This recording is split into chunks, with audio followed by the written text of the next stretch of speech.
शुरू किया जाए ना। तो देखते हैं आज हम लोग मैट्रिक्स एंड डिटर्मिनेंट। ठीक है, याद रखिएगा दो तरह के इसमें जाएंगे आपको वीडियो से, यहाँ भी आप पढ़ रहे हो, घर पे भी जाके आप देख सकते हो, है कि नहीं। तो दो तरह से दो फेज में इसको वर्कआउट करेंगे हम। पहले क्या करेंगे हम लोग कि इसके जो क्वेश्चंस हैं, है ना, उसको बनाने से पहले इसकी जो थ्योरी है उसको हम लोग बहुत थोड़ा सा रैपिड में फास्टली इसको हम लोग देखेंगे थ्योरी क्या है। ठीक है ना, फिर अगले राउंड में क्या करेंगे उसको बनाएंगे। ठीक है, तो चलिए, बहुत दिन हो गया आप लोगों को पढ़े हुए। स्टार्ट में ही आप लोग पढ़े थे मैट्रिक्स एंड डिटर्मिनेंट, और ये 13% आता है, 13% का आता है आपके एग्जामिनेशन में, 13 मार्क्स का आता है 100 में, है कि नहीं। 80 में आप निकाल लीजिए। ठीक है, तो इसलिए चलिए देखते हैं इसकी थ्योरी। आप लोग कोशिश करते हैं याद दिलाते हैं, अगर याद आ गई थ्योरी तो फटाफट बनता जाएगा, है ना। इस पर ज़्यादा मेहनत नहीं करना होता है, ये बहुत सिंपल है। नर्सरी क्लास में जोड़ घटाव गुना भाग करते हैं ना, बिल्कुल वैसा ही कुछ है। ठीक है, नंबर देता है अच्छा। ठीक है, चलिए शुरू करते हैं। मैट्रिक्स, सबसे पहली बात, मैट्रिक्स क्या है। तो हम लोग जानते हैं कि अगर हमारे पास कुछ एलिमेंट्स हैं A B C D E F G H and I, मान लीजिए ऐसे कुछ एलिमेंट्स हैं, कुछ डेटा है कि नहीं। इसको मैंने कहा अरेंज करो, तो बहुत तरीके से अरेंज कर सकते हैं। ऐसे सर्कुलर में A B C D E F G H I, एक ऐसे भी तो कर सकते हैं A B C D E F G H I array form में। अब एरे वर्ड बोलेंगे, array of a data, array of a number is called matrix. तो एरे क्या आपको पता ही नहीं है कि नहीं। तो आप समझिए एरे उसको बोलते हैं जहाँ जब हम लोग कोई चीज़ को रो या कॉलम में अरेंज करते हैं इस प्रकार, इसको हम क्या बोलते हैं, एरे बोलते हैं। तो अगर हमारे पास ऐसे एलिमेंट्स हैं, इस एलिमेंट्स को हम रो और कॉलम में इस प्रकार अरेंज कर देंगे और ऐसे ये बड़ी ब्रैकेट की तरह ऐसे लगा देंगे, तो ये कहलाएगा मैट्रिक्स। मैट्रिक्स, ठीक है। बोलेगा सर क्यों अरेंज करते हैं, ऐसा अरेंज करने से क्या फ़ायदा है। तो मैंने आपको एग्जांपल दिया था आपके मेन क्लासेस में कि मान लीजिए अगर आपको शॉप खोलना है, एक ट्रक माल ले आइए, गुड्स ले आइए, उसको ऐसे ही पीछे से पलट दीजिए, पूरा भर दीजिए शॉप में, और कोई कस्टमर अगर आएगा बोलेगा झंडू बाम दीजिए, तो कहाँ दीजिएगा, कितना देर में ढूंढिएगा, वहाँ जाकर ढूंढना पड़ेगा, है कि नहीं। वही आप जाते हो बिग बाज़ार में, स्मार्ट बाज़ार में, है ना, स्मार्ट मार्ट में आप जाते हो, जो बड़े बड़े मॉल्स हैं, वहाँ आपको मांगना भी नहीं पड़ता। वहाँ चीज़ें इतनी अरेंज हैं कि आप खुद ही चले जाते हो कि पता है कि आपको झंडू बम कहाँ मिलेगा, लक्स कहाँ मिलेगा, है कि नहीं। कॉस्मेटिक सेक्शन में गए, वहाँ पर लिखा हुआ है सब, ऐसे ऐसे रैक बना हुआ है कि नहीं, वहाँ पर रखा हुआ है ऐसे ऐसे रैक बना हुआ है भाई, है कि नहीं। यहाँ झंडू बम में भैया यहाँ प्राइस भी लिखा हुआ है, सारा इन्फॉर्मेशन लिखा हुआ है, कितने ग्राम का है, कितना प्राइस है ना। उसके हिसाब से आप उठाए, काउंटर पे आए, बिल किए और चले गए, है कि नहीं। एक काउंटर पर बैठा जो सिस्टम, सेंट्रल सिस्टम में बैठा हुआ व्यक्ति, वो सारा चीज़ को कंट्रोल कर रहा होता है। उस दुकान में आप ही मालिक हो और आप ही नौकर हो, आप ही सर्विस देने वाले हो, आप ही सर्विस लेने वाले हो, खुद, है ना। सेल्फ सर्विस वाले और शॉप होते हैं ना। बस खाली बिलिंग काउंटर पे एक बंदा बैठा होता है जो क्या करता है, आपका बिलिंग कंडक्ट करता है, ठीक है। और वहाँ पर वो कंप्यूटर पे जो बैठा हुआ व्यक्ति है उसको बता देता है कि कौन सा आइटम कितना था, कितना घट गया, सेल हो गया, कितना बच गया, कब मंगाना चाहिए, कब नहीं मंगाना चाहिए, है कि नहीं, सारा बताता है। ये सब कमाल मैट्रिक्स का ही तो है। आई बात समझ में। इसलिए अरेंज करना ज़रूरी है कि सब चीज़ सही ढंग से मिल सके, ठीक है। तो ये अरेंज हो गया, पर यहाँ पर सिर्फ अरेंजमेंट वही नहीं है, बहुत सारा काम देगा। आप अरेंज करते हो, करके रखते हो, तो आपको प्रॉफिट लॉस, है ना, सम डिफरेंस वगैरह सब निकालने में आपको बहुत मेहनत नहीं करना पड़ेगा, चुटकी में निकल जाएगा, ठीक है। तो ये सब चीज़ें यहाँ पर प्रोवाइड होती हैं, ऐसे ही अरेंज नहीं किया जाता है। जैसे मान लो घर में देखो, टेबुलर फॉर्म घर में भी होता है ना। हमारे घर में माँ बहन जो होती है, जो रोज़ का हिसाब किताब रखती है ऐसे टेबुलर फॉर्म में, ठीक है। और कितना कितना आया, कितना कितना दाम हुआ, फट से बता देती हैं, भैया ये दूध आया, है ना, एक दिन में, एक महीने में इतना हुआ, टोटल पैसा इतना, फट से कैलकुलेट कर देती हैं, है ना। ये सारी चीज़ें घर में हो रही हैं। जो महिलाएं, घर के जो मालिक हैं, ऑनर हैं, वो मैनुअल करते हैं, है ना। अब ये यहाँ मैट्रिक्स के द्वारा वो आसानी से हो सकता है। वहाँ भी आप देखते होंगे, मिल्क का हिसाब एक तरफ, घी का हिसाब एक तरफ, बटर का हिसाब एक तरफ, ऐसे होता है ना, बिल्कुल वही सब है, ठीक है। अगर मान लीजिए हमको शॉप खोलना है और हमको 2 साबुन बेचना है, लक्स एंड डव, तो हम क्या करेंगे, उसको ऐसे ही लक्स एंड डव मिला के फेंक देंगे। देखो इसको मैट्रिक्स बनाते हैं ऐसे, यहाँ लिख दिए लक्स और ये क्या हो गया, डव। अब लक्स भी बहुत तरह का होता है कि नहीं? अच्छा, ग्राम वाइज भी रख सकते हैं, 50 ग्राम भी होता है, 125 ग्राम भी होता है। ये 70 पीस, ये 90 पीस, ये 100 पीस, ये 30 पीस, ये 100 ग्राम वाला और ये 150 ग्राम वाला। अगर कोई भी आदमी बोलता है आकर के भैया हमको जो है ना 90 पीस लख दीजिए 100 ग्राम वाला, तो आप यहाँ डेटा देखकर बता सकते हो भैया, अब दुकान नहीं जाना ढूंढने के लिए, यहाँ भी देख कर बता सकते हो कि भाई मेरे लक्ष्य जो है ना मेरे पास 100 ग्राम वाला 70 पीस है, अगर चाहिए तो आप अभी ले जाइए, 30 पीस बाद में ले जाइएगा, है कि नहीं? ठीक है। अच्छा, मान लो 70 पीस यहाँ है, गोडाउन भी हो सकता है, तो यहाँ बैठे बैठे देख सकते हैं गोदाम में कितना है, रुकिए मंगा देते हैं कि नहीं? पता चला कस्टमर को रोक लिए, गोदाम भी भेज दिए, आधा घंटा वहाँ भी छान मरवा लिए और कुछ मिला ही नहीं। ठीक है, तो आप देखो ये क्या है, मैट्रिक्स में अरेंज हो गया ना, कितना आसानी से सबको पता चल जा रहा है। लक्ष्य है मेरे पास है, कितने तरह का है? 2 प्रकार का, 100 ग्राम वाला और 150 ग्राम वाला। 100 ग्राम वाला कितना है? 70। 150 ग्राम वाला कितना है? 100, है कि नहीं? तो यही तो मैट्रिक्स है। जब किसी चीज़ को अरेंज करते हैं इस प्रकार से और हमको बहुत सारी इन्फॉर्मेशन हम शॉर्टली इसको गैदर कर सकते हैं, ये जो अरेंजमेंट हम लोग शुरू से जो करते आ रहे हैं यही तो मैट्रिक्स है। ठीक है, तो मैट्रिक्स किसे कहते हैं? Arrangements of elements in row and column like this is called matrix. देखो इसको रो बोलते हैं, इसको क्या बोलते हैं हम लोग? अगर हम ऐसे अरेंज कर रहे हैं, ध्यान दीजिएगा, तो इसको हम बोलते हैं रो, इसको क्या बोलते हैं? रो। और इसको क्या बोलते हैं हम लोग? कॉलम। क्या बोलते हैं इसको हम लोग? कॉलम। तो जब हम हमारे पास बहुत सारे डेटाज हों और उस डेटाज को हम रो एंड कॉलम में इस प्रकार अरेंज कर दें, इसी अरेंजमेंट को क्या बोलते हैं? मैट्रिक्स। अब कोई बोल देगा सर ये मैट्रिक्स है, सर इसका सोल्यूशन क्या होगा? तो इसका नो सोल्यूशन, मैट्रिक्स का सोल्यूशन नहीं होता, क्योंकि मैट्रिक्स जो है ना वो कोई मैथमेटिक्स नहीं है, मतलब कोई चीज़ का ऐसा रिजल्ट नहीं है, ये अरेंजमेंट है। ये क्या है? अरे सामान का, आइटम्स का अरेंजमेंट है। अब लक्ष्य का डब से कोई रिश्ता ही नहीं है, तो क्या कैलकुलेट करिएगा, है कि नहीं? अलग अलग आइटम्स का है ना ये अरेंजमेंट्स है। तो मैट्रिक्स कभी सॉल्व नहीं होता, मतलब इस मैट्रिक्स का कोई एग्जैक्ट आंसर नहीं होगा, है ना? 2 मैट्रिक्स आपस में जुटे घटेंगे अलग बात है, पर इस मैट्रिक्स ये मैट्रिक्स का कोई सोल्यूशन नहीं होता है। ये एक डिटर्मिनेंट रहेगा। देखो मैट्रिक्स डिटर्मिनेंट में क्या अंतर है? आपने इसको ऐसे रख दिया, बड़ी ब्रैकेट लगा दिया, ये हो गया मैट्रिक्स, और अगर आपने इसको बड़ी ब्रैकेट को हटा दिया, ऐसे कर दिया, तो ये हो जाएगा डिटर्मिनेंट। और ये आइटम्स का अरेंजमेंट नहीं है, एक खास तरह का कैलकुलेशन का अरेंजमेंट है, इसलिए डिटर्मिनेंट सॉल्व होता है पर मैट्रिक्स सॉल्व नहीं होता। फिलहाल तो हम लोग मैट्रिक्स के बारे में चर्चा करने जा रहे हैं, डिटर्मिनेंट बाद में चर्चा करेंगे, है कि नहीं? डिटर्मिनेंट के बारे में बाद में चर्चा करेंगे। तो ये हमारा मैट्रिक्स है। समझ में आया? मैट्रिक्स किसे कहेंगे? Arrangements of elements in row and column like this called matrix.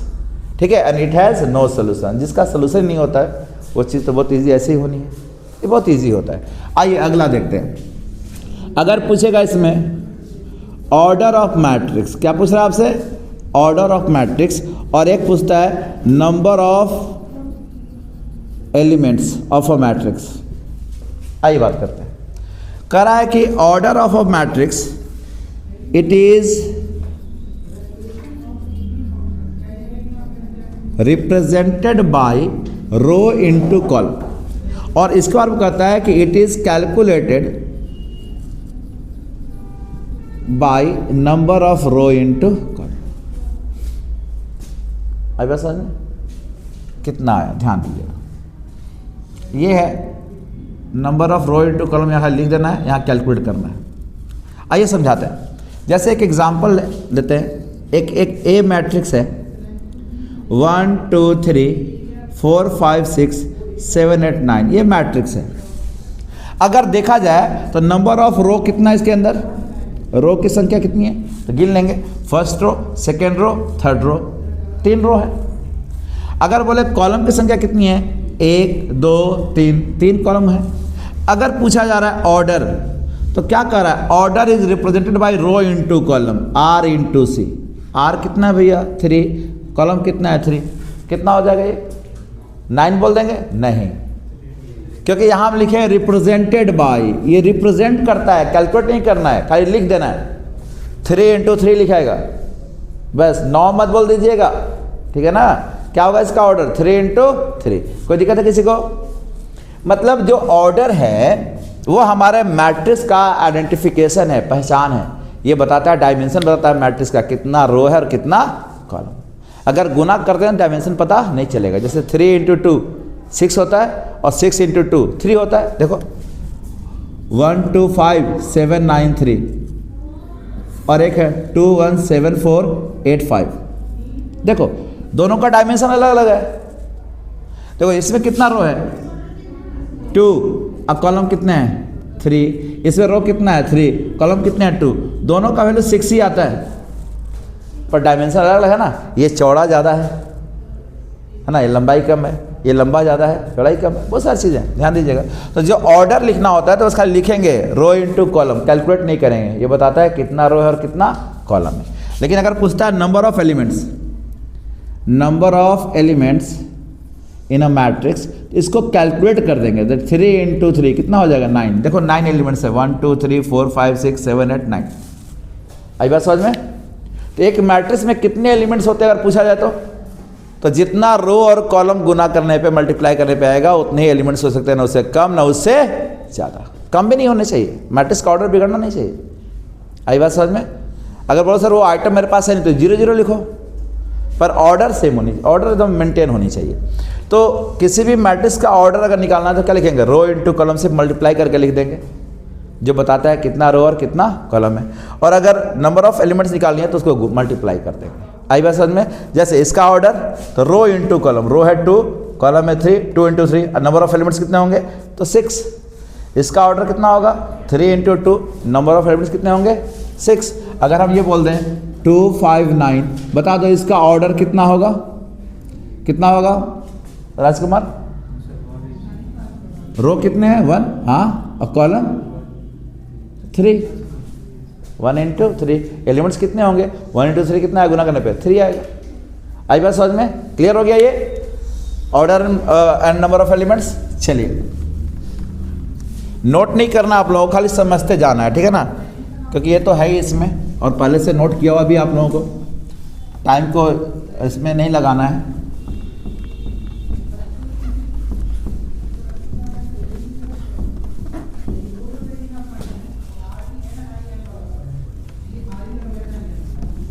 ठंड के मौसम बोर्ड इरेज भी नहीं होता, मिटता भी नहीं है अच्छे से, बहुत मेहनत करना पड़ता है इसमें।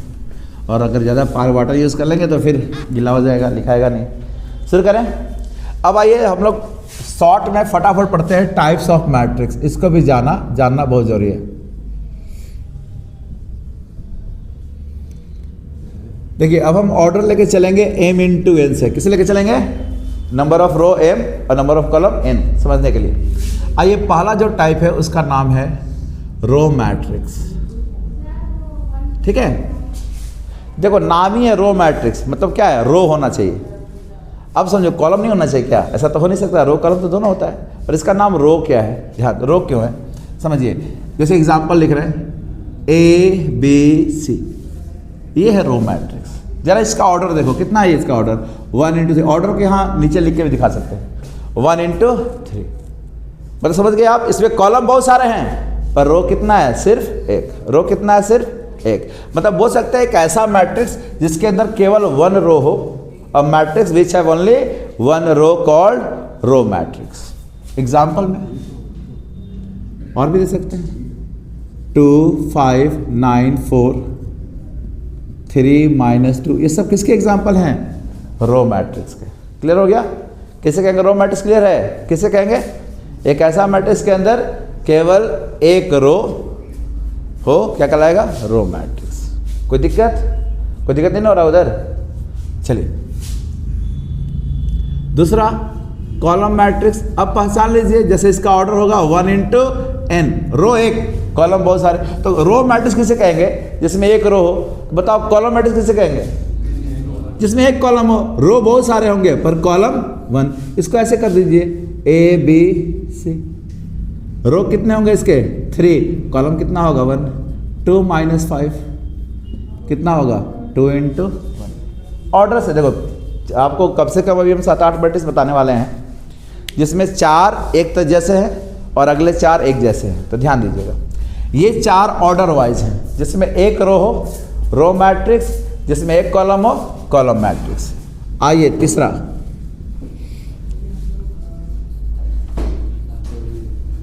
अब ऐसा भी तो मैट्रिक्स हो सकता है ना जिसमें रो और कॉलम क्या होने चाहिए, एक से ज़्यादा होनी चाहिए। तो देख लीजिए, एक देखते हैं रेक्टेंगुलर मैट्रिक्स, शेप वाइज है जो रेक्टेंगुलर शेप में हो। अब बताओ देखो तो ए बी सी, ये रेक्टेंगुलर शेप है, नहीं तो लीनियर है। डी ई एफ, देखिए तो इसका ऑर्डर देखो, कितना रो है, 2 रो, और कॉलम कितने हैं, 3। अब देखो इसको अगर हम ऐसे इसको मिला दें, ऐसे एक रेक्टेंगल का शेप बन रहा है कि नहीं बन रहा है?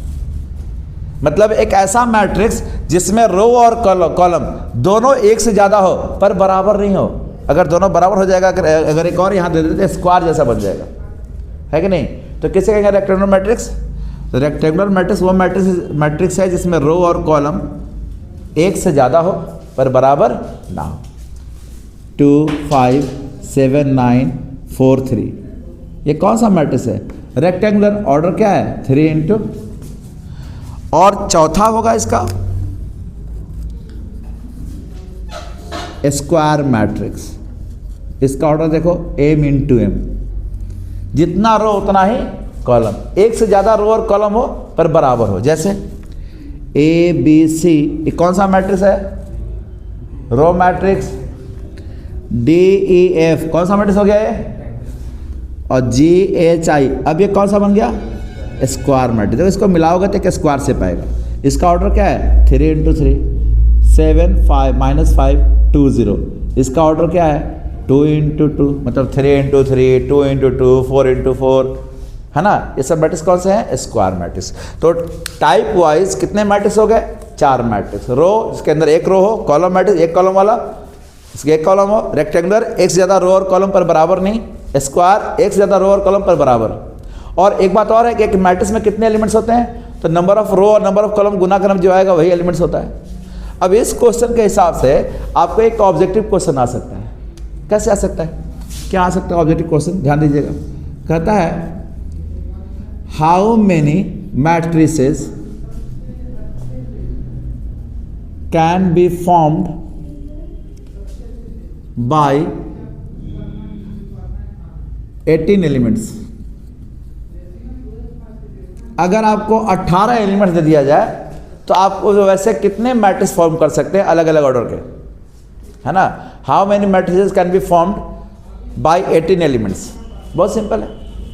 अगर हम मैट्रिक्स बनाएंगे 18 एलिमेंट्स है तो या तो अरेंज कैसे करेंगे? या तो रो मैट्रिक्स में, या तो कॉलम में, या तो रेक्टेंगुलर में, या तो स्क्वायर में।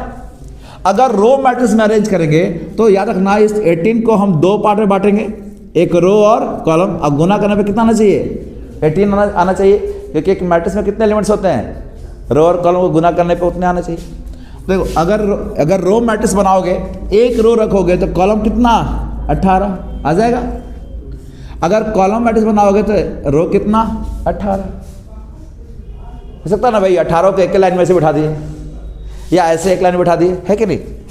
अगर आप रेक्टेंगुलर बनाओगे, मतलब एक से ज़्यादा रो और कॉलम, तो 2 रो ले सकते हैं। तो कितना कॉलम रखना पड़ेगा? 9, 3 कितना रखना पड़ेगा? 6, 4 से बनेगा नहीं, 5 से 6 से बनेगा 3, 9 से कितना? 2। और कुछ है? तो और कोई संख्या जिसको मल्टीप्लाई करने पे 18 आएगा? नहीं। कितने बने? 1 2 3 4 5 6।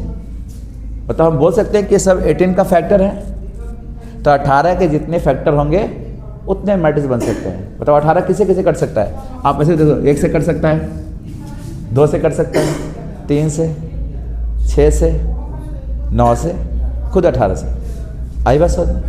कोई दिक्कत? तो जल्दी बताओ, अगर यहाँ पर 18 था, अगर नंबर ऑफ एलिमेंट्स 3 कर दे तो कितने मैट्रिक्स बनेंगे? कौन कौन से? हाँ, 1 इंटू 3 और 3 इंटू 1। अच्छा, कहीं कहीं ऐसे भी लिखा रहता है 1/3, ऐसे भी लिखा रहता है कि नहीं? आई बात समझ में? टेंशन मत लीजिए, ऐसे लिखिए आप लोग, ऐसे करके लिखिए, कोई दिक्कत नहीं। अगर 9 एलिमेंट्स होंगे तो कितने मैट्रिक्स बनेंगे? हाँ,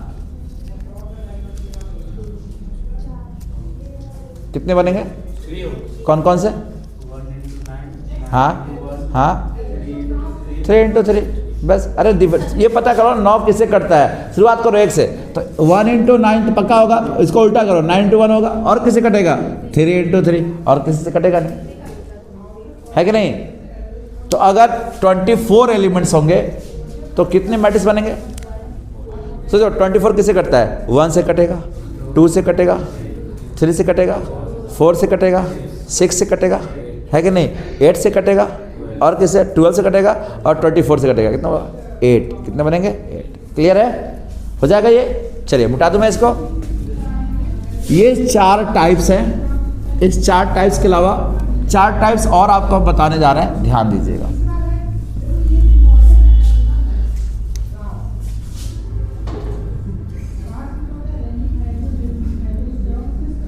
एक है डायगोनल मैट्रिक्स। क्या है डायगोनल मैट्रिक्स? अब जितने मैट्रिक्स होंगे सब स्क्वायर होंगे। क्या होंगे? सब स्क्वायर। आज अभी इसके बाद जो बताने वाले हैं, मतलब रो और कॉलम सब बराबर। अब देखो मैं समझा दूं। देखो तो ये कौन सा मैट्रिक्स है? Row matrix. अब स्क्वायर। अगर एक स्क्वायर की बात करें तो इसमें 2 डायगोनल होते हैं। कौन से? एक ये वाले और एक ये वाले। इस मैट्रिक्स में 2 डायगोनल होंगे। एक ये होगा डायगोनल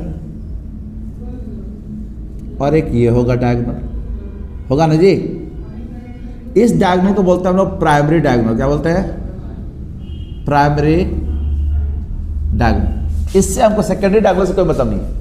अब सुनो, ये डायगोनल मैट्रिक्स है क्या? नहीं, ये स्क्वायर मैट्रिक्स है। पर ये डायगोनल मैट्रिक्स कब कहलाएगा? तो ध्यान दो, एक ऐसा स्क्वायर मैट्रिक्स ABCDEFGHI, मान लीजिए स्क्वायर मैट्रिक्स है। इसका प्रिंसिपल डायगोनल एलिमेंट को छोड़कर बाकी सारा एलिमेंट अगर 0 हो जाए, क्या हो जाए? 0 हो जाए, तो इसको क्या बोलेंगे हम लोग? Diagonal matrix. एक ऐसा स्क्वायर मैट्रिक्स जिसका non principal diagonal elements are 0। Square matrix हो जो non principal diagonal elements are 0, जिसका प्रिंसिपल डायगोनल एलिमेंट्स को छोड़ करके सारा एलिमेंट्स क्या हो? 0, उसको क्या बोलते हैं हम लोग? Diagonal matrix. इसको हम लोग ऐसे भी लिख सकते हैं, DIAGAEI, कॉमा दे भी सकते हैं, नहीं दे सकते। अब देखो DIAG बताता है कि डायगोनल मैट्रिक्स है। और चूंकि डायगोनल मैट्रिक्स में एलिमेंट्स क्या होते हैं? सिर्फ डायगोनल के होते हैं, और यहाँ एलिमेंट्स दिया हुआ है, मतलब ये एलिमेंट्स क्या है? डायगोनल है। 3 दिया है तो स्क्वायर मैट्रिक्स होता है 3 रो और 3 कॉलम। जैसे एग्जांपल, अगर ऐसा लिखता है DIAG 3 - 5, तो ये 2 एलिमेंट्स का है, तो 2 रो 2 कॉलम, तो क्या हो जाएगा? 3 0 0 - 5। कोई दिक्कत? इसको बोलते हैं हम लोग डायगोनल मैट्रिक्स। अब इसी से बनता है स्केलर डायगोनल मैट्रिक्स। ध्यान दीजिएगा, स्केलर डायगोनल मैट्रिक्स क्या है, इस पे हम लोग ध्यान देते हैं। सर बोल, धीरे बोलेंगे सर, है ना? यहाँ ध्यान दीजिएगा। चलिए स्केलर डायगोनल मैट्रिक्स समझिएगा। क्या है स्केलर मैट्रिक्स? ये देखो डायगोनल मैट्रिक्स ये है। अभी देखो क्या लिखा है? ABCDEFGHI। ये कौन सा मैट्रिक्स है? डायगोनल मैट्रिक्स ये है कि नहीं? डायगोनल मैट्रिक्स ये सर स्क्वायर मैट्रिक्स है। अगर प्रिंसिपल डायगोनल को छोड़ करके बाकी को अगर हम 0 कर दें तो ये क्या कहलाएगा? हमारा डायगोनल। और देखो अगर सारा डायगोनल एलिमेंट्स अगर हम सेम कर दें तो ये कहलाएगा स्केलर डायगोनल। मतलब क्या ये स्क्वायर मैट्रिक्स है? क्या ये डायगोनल मैट्रिक्स है? तो एक ऐसा डायगोनल मैट्रिक्स जिसका प्रिंसिपल डायगोनल एलिमेंट्स क्या हो? सेम हो, क्या कहलाता है? Scalar diagonal. कोई दिक्कत? जैसे 2 0 0 2, ये कौन सा है? स्केलर डायगोनल, है कि नहीं? और अब देखिए यूनिट या आइडेंटिटी मैट्रिक्स। देखो ये देखो डायगोनल से बना स्केलर और स्केलर से बना आइडेंटिटी मैट्रिक्स, यूनिट मैट्रिक्स। अब देखो 1 2 3 4 5 6 7 8 9, ये कौन सा मैट्रिक्स है? स्क्वायर है। अब बता दो ये कौन सा मैट्रिक्स है? Square diagonal. अब बता दो ये कौन सा मैट्रिक्स हो गया? Scalar diagonal. अब बता दो कौन सा मैट्रिक्स हो गया? यूनिट। मतलब एक ऐसा स्केलर डायगोनल मैट्रिक्स, एक ऐसा स्केलर डायगोनल मैट्रिक्स जिसका प्रिंसिपल डायगोनल एलिमेंट्स क्या हो? Unit value. उसकी वैल्यू क्या हो? यूनिट हो तो 1 हो, है ना? इसका डिफिनेशन क्या बोल सकते हैं? A scalar diagonal matrix whose all principal diagonal elements are 1 called unit matrix और आइडेंटिटी मैट्रिक्स। और इसको हम लोग इंडिकेट करते हैं I और IN से। सर ये IN क्या है? देखो इसको आप I बोल सकते हो, अच्छा ये भी तो आपका डायगोनल मैट्रिक्स है ना, यहाँ लिख रहे हैं 1 0 0 1, ये भी तो आपका आइडेंटिटी मैट्रिक्स है ना, ये भी तो यूनिट मैट्रिक्स है, ये भी है, इसको भी लिख सकते हैं आई। मतलब अगर किसी क्वेश्चन में अगर आई दिया है तो आप ये भी यूज़ कर सकते हो, ये भी यूज़ कर सकते हो, 2 रो 2 कॉलम, 3 रो 3 कॉलम, 4 रो 4 कॉलम, अपनी इच्छा अनुसार यूज़ कर सकते हैं। लेकिन इसको हम बोलेंगे I3 और इसको हम बोलेंगे I2। अगर I3 दे दिया मतलब 3 रो 3 कॉलम वाला, फिर यही यूज़ करना है, ये यूज़ नहीं करेंगे। I2 दे दिया मतलब 2 रो 2 कॉलम। आई बात समझ में? अगर I दे दिया तो आप कोई भी यूज़ कर सकते हो, 3 रो 3 कॉलम भी, 2 रो, अपने कोई भी कैसे यूज़ करेंगे, सवाल के अकॉर्डिंग यूज़ करेंगे, पर यूज़ कर सकते हो, है कि नहीं। पर I2 दिया है तो उसकी जगह पे I3 यूज़ नहीं कर सकते, इसको मत भूलिएगा, ये बहुत ही इंपॉर्टेंट टॉपिक है, टाइप्स है, बहुत यूज़ होगा, ठीक है। और एक है नल मैट्रिक्स, क्या लास्ट क्या बता रहे हैं आपको, नल मैट्रिक्स, जिसको हम लोग ओ से इंडिकेट करते हैं। एक ऐसा मैट्रिक्स जो किसी भी ऑर्डर का हो सकता है, जिसका सारा एलिमेंट क्या हो, ऑल एलिमेंट्स आर 0, किसी भी ऑर्डर का हो सकता है। आई बात समझ में? टाइप क्लियर हो गया? Row matrix, column matrix, rectangular matrix, square matrix, diagonal, scalar diagonal, unit matrix और आइडेंटिटी मैट्रिक्स, है ना। चलिए आगे बढ़े। ये क्यों बताया? क्योंकि तो इसको पता होना चाहिए, अगर ये नहीं पता होगा तो थोड़े से ऑब्जेक्टिव क्वेश्चंस पूछते हैं, वो दिक्कत हो सकता है, सवाल बनाने में थोड़ा सा दिक्कत करेगा। कभी कभी क्वेश्चंस आपके बोर्ड में डायगोनल मैट्रिक्स में दे दिए जाते हैं, है कि नहीं। चलिए तो अब हम लोग इस मैट्रिक्स को यूज़ करना सीखें। टाइप समझ गए? आइए अब इसको यूज़ करना सीखें, इस पर हम लोग मैथमेटिक्स सीखें, इसको सॉल्व कैसे करते हैं, क्वेश्चंस कैसे आते हैं, ठीक है। अगर कोई डाउट होगा आप बता दीजिएगा, क्लियर करेंगे इसमें। आगे बढ़ते हैं और अब टॉपिक पढ़ते हैं।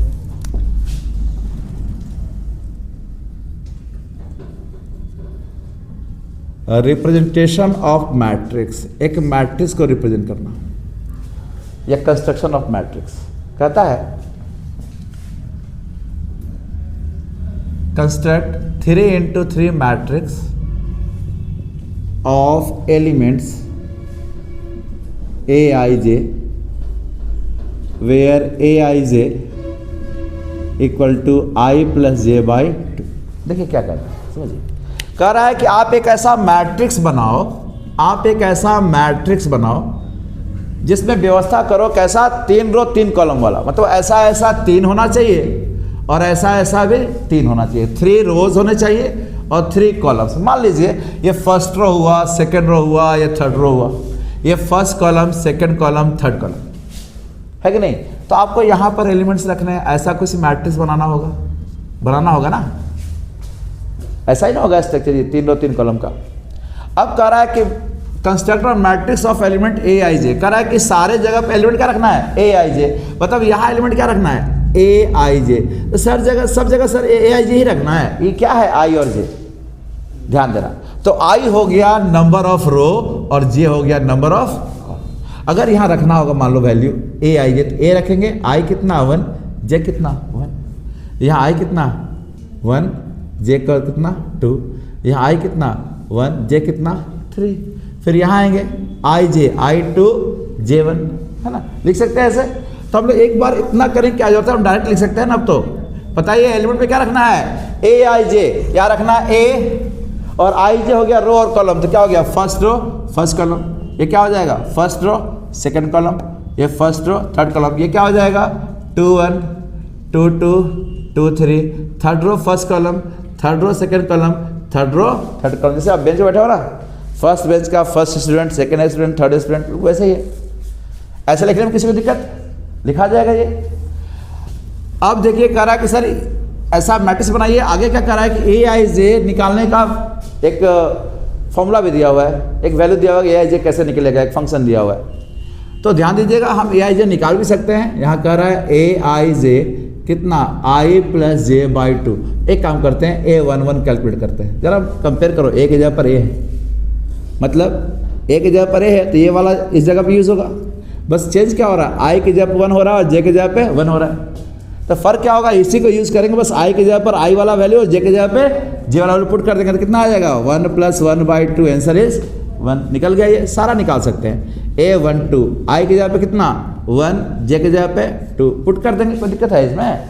देखो क्या कर रहा है, ए आई जे एक फंक्शन दिया हुआ है, A I J equal to I plus J by 2, मतलब आप ए आई जे का वैल्यू इससे निकाल सकते हो।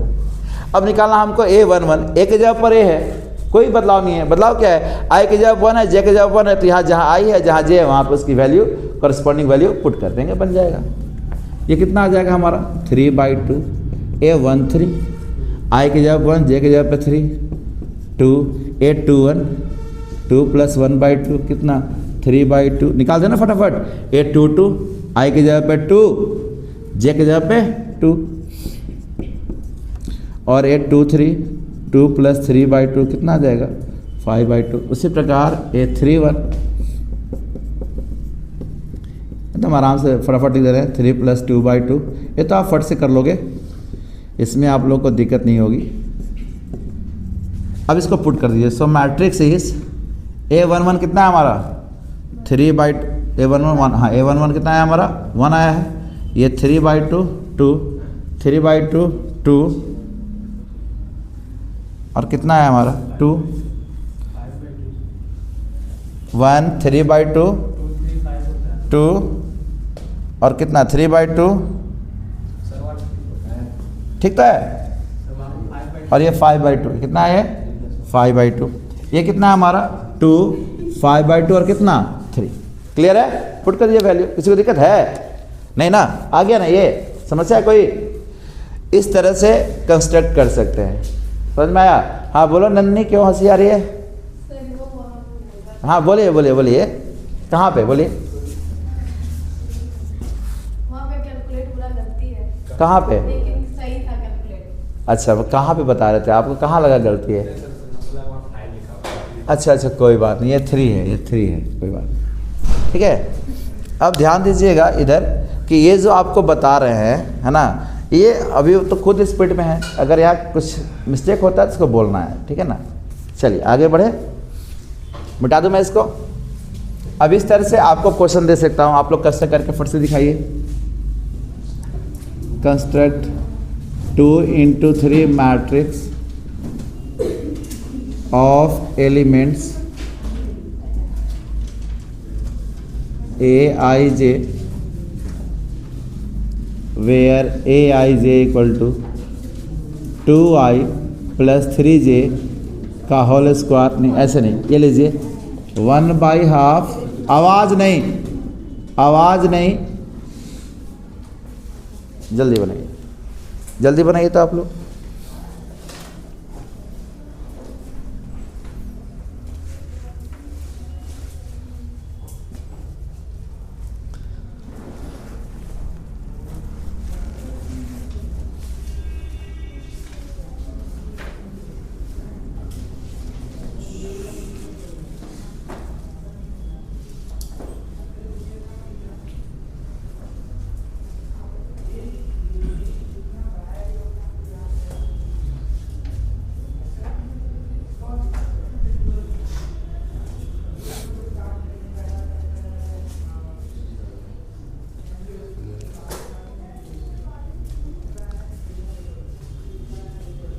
संजीत चलिए बनाइए। 1 घंटा लेट कौन बैच में आता है संजीत? अगले क्लास से आप नहीं आएंगे, या तो टाइम पे आएंगे ना तो नहीं आएंगे, ध्यान दीजिएगा, ठीक है। चलिए डिस्टर्ब होता है ना उससे, क्लास टाइमिंग आप ध्यान दीजिए, कुछ बर्दाश्त होगा, 1 घंटा बर्दाश्त होता है, बताइए क्यों लेट हुआ आज इतना आपको आने में? अगले क्लास से ध्यान दीजिएगा, ठीक है ना। क्या है ना बच्चे कि अगर थ्योरी निकल गई फिर आओगे बनाओगे, बनेगा नहीं, है ना। और एग्ज़ाम बोर्ड बहुत नज़दीक है, ऐसा नहीं ना है कि साल भर हमारे आपका टाइम है कि साल भर हम लोग चलते रहेंगे, अब समय कम है, इसलिए ध्यान दीजिएगा, थोड़ा सा केयर कीजिए, समय मेंटेन करिए। मुझे कोई दिक्कत नहीं है, दिक्कत आपको ही होगी। चलिए बना लीजिए फट से, तब तक हम आगे देखते हैं। तो ये है कंस्ट्रक्शन ऑफ मैट्रिक्स से आपको क्वेश्चंस 2 नंबर में या ऑब्जेक्टिव में पूछे जा सकते हैं आपके बोर्ड में, ठीक है। हाँ जी, जरा एक बार देख लूँ मैं आप लोगों की कॉपी। एकदम सही है, बिल्कुल। हाँ, थोड़ा फास्ट करिए। बोर्ड जो क्वेश्चंस होगा ना वो 3 घंटे का ही होगा।